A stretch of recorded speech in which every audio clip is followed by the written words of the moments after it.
Prieš 3 metus turėjau šiokių tokių problemų su imunitetu, su virškinimu ir labai norėjau šitą reikalą spręsti. Koks vienintelis gelbėjimosi ratas padeda nepasiklysti ligų jūroje, jei sergate lėtinę ligą ir kasdien vartojate bent vieną vaistą, kas padeda organizmui kovoti su virusais, infekcijomis ir erzinančiu rėmeniu. Kas nutinka, kai blogosios bakterijos užvaldo mūsų žarnyną ir prasideda disbiozė? Deja, disbiozė siejama su labai daugeliu lėtinių ligų atsiradimu. Ir nekalbam tik tai apie infekcinės ligas. Iš tiesų, bakterijos, kurios gyvena mumyse, išskiria tam tikras medžiagas, kurios reguliuoja mus. Tai ir širdies kraujagyslių ligos, ir nutukimas, ir depresija, ir vaikams autistinio spektro sutrikimas, celiakijos, alergijos, atopijos. Tikrai labai daug sąsajų yra su disbiozė. Asta greitai atrado veiksmingiausią sprendimą, padedantį išvengti daugelio sveikatos problemų. Konsultavausi, skaičiau, domėjausi ir man gydytoja maloniai patarė, sako, 3 viename, sako, pabandykite naudoti avižo ekologišką medaus raugą. Žinoma, aš labai nustebau, kad mūsų visų mikrobiota per skurdi. Tai ir tikrai lėmė, kad tų vadinamų gerųjų bakterijų, tų mum artimų bakterijų draugiškų sumažėjo. Galima nuolat gerti bakterijas, tas gerasias liaudyje vadinamas probiotikus, tam, kad jeigu yra tuštuma, jos neužimtų tos bakterijos, kurios gali lemti mum ligas. Ir profilaktiškai vartojant, tarkim, ir žarnyno infekcinių ligų būna mažiau. Tikrai yra įrodyta, kad kaip apsauginis veiksnys ir jeigu yra simptomai disbiozės, virškinimo tokio disbalanso, tai aišku, probiotikai, jie yra reikalingi. Ir reikalingi tol, kol susitvarko simptomai. Todėl ekologiški avizo fermentuoti gėrimai ir raugai, kupini probiotikų ir skaidulų, yra naudingi visiems. Tiek sveikiems, tiek sergantiems, tiek suaugusiems, tiek vaikams, ir juos verta vartoti nuolat.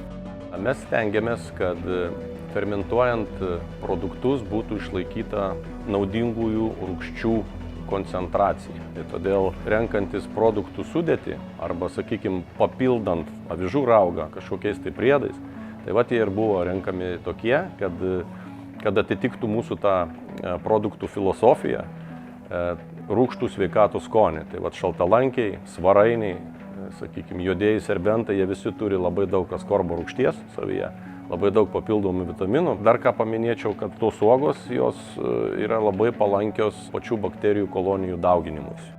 Pirmiausia, Asta suprato, kad jos organizmo reakcija į virusus ir infekcijas keičiasi vartojant ekologiškus avizo raugus, kuriuose gausu gyvųjų gerųjų bakterijų probiotikų. Aš pastebėjau, su imunitetu susitvarkiau, nes tai kažkas prikibdo, tai slogos, tai kasuliukai, tai paraudimai, tai kartais ir ta temperatūra šokteldavo. Būdavo tokie nemalonūs pojūčiai. Aš netgi dabar lengvai apsirengusi, nežinau, kas tai yra sloga, nežinau, kas tai yra kosulys ir tiesiog džiaugiuosi, kad turiu savo gyvenime atradusi šitą nuostabų avizo raugą. Tai taip, daugelis įvairiausių tyrimų, tikrai jų atlikta daug, kas parodė, kad probiotikų vartojimas tiek sutrumpino ligos eigą, tiek tiem, kuriem buvo disbiozės simptomai neišreikšti, jų ir išeitis nebuvo tokios sunkios ir galų gale letalios. Ir po ligos atsistatymas trumpesnis vartojant probiotikus. Ir tikrai pati mačiau, kiek ir suaugusiems, kuriem triko žarnyno veikla, tikrai jie gelbėjosi su probiotikais ir rezultatai buvo geresni. Ir tikrai gali palengvinti tiek pačią ligos eigą, tiek išeitis. Ekologiškai sertifikuoti avizo produktai su moksliškai įrodyta bakterijų nauda padėjo Astai pamiršti ir kitus sveikatos sutrikimus. Pirmiausia, ką aš pajutau, dėl prakaito. Anksčiau visiems, gal aš valgydavau daug tos mėsos, gal dar kažkoks tas toks aštresnis prakaito kvapas buvo. Tai jau supratau, kad žingsnis mano žengtas yra teisingas. Sekantį, ką aš pastebėjau, su virškinimo problemos įsisprendė. Anksčiau pavalgydavau, būdavo toksai sunkumas, toks visas pilvas įsipūtęs. Ir prašau, išgeri iš ryto medaus raugą, nors yra ir kitų labai puikių. Ir pastebėjau, kad virškinimas pradėjo į tai reaguoti teigiamai. Tai naudinga ne tik Astai, nes probiotikų trūkumas gali padidinti skrandžio rūgštingumą. Mikrobiota formuoja tam tikrą pH, kad patogeninės bakterijos nesidaugintų, kad nepatiktų rūgštingumas. Bet ir dažniausiai, jeigu trūksta, tinkamų probiotikų, tokiu atveju žarnyno terpė parūgštėja, organizmas parūgštėja ir kas atsitinka, angliavandeniai pradeda rūgti. O kai rūgsta, gaminasi dujos ir pilvai išsipūtę ir jaučia žmogus disbalansą. Tai va, būtent priežastis reikia bakterijų, kurios sureguliuotų visą pH ir kad nesidaugintų nei bakterijos, nei mes nejaustumėm diskomforto. Be to, Asta susižavėjo gausiu įvairių avizo fermentuotų gėrimų ir raugų pasirinkimu tinkančių kiekvienam skoniui. Aš tokia viską išbandanti mėgėja ir man labai patiko, kad aš galiu įvairius skonius derinti. Tai su košėmis, tai kokiamis netgi kito maisto paruošimais. Tai net pati, netgi, žinokite, mėgstu pavalgiusi dar netgi išgerti. Aišku, aš labai vertinu žiemos metu gal daugiau tą medaus, va tą tokį. Vasarą galbūt su tų burokėlių yra to raugo. Tiesiog tai priklauso, kokią aš maistą gavinu. Noriu atkreipti dėmesį, kai tai yra vienintelis sertifikuotas ekologiškas produktas, kuris pasirūpina mūsų organizmu. Daugelis vis dar skeptiškai vertina sertifikuotus ekologiškus produktus, tačiau jie nėra tik rinkodaros triukas. Mes privalome šios produktus periodiškai pastoviai tikrinti, parodyti, kad tai yra ekologiškas ir saugus ir kokybiškas produktas, ne vien mūsų kaip gamintojo žodžiais, bet tai įrodyta ir sertifikatais įvairiais, ir tyrimais. Produktai yra apdovanoti tikrai ne vieną kartą tiek Lietuvos, tiek tarptautinėse parodose. Daug lengviau yra gaminti būtų ne ekologiškus produktus, nes pasirinkimas žaliavose platus. O mes turime ieškoti ir ne viską, sakau, Lietuvoje randame. Tuomet reikia ieškoti Latvijoje, ieškom didesnę dalim, kitą kartą jau ir giliau į Europą einam. Valstybinės sertifikavimo įstaigos EcoAgros atstovai patvirtina, kad gauti ir išlaikyti ekologišką sertifikatą nėra lengva.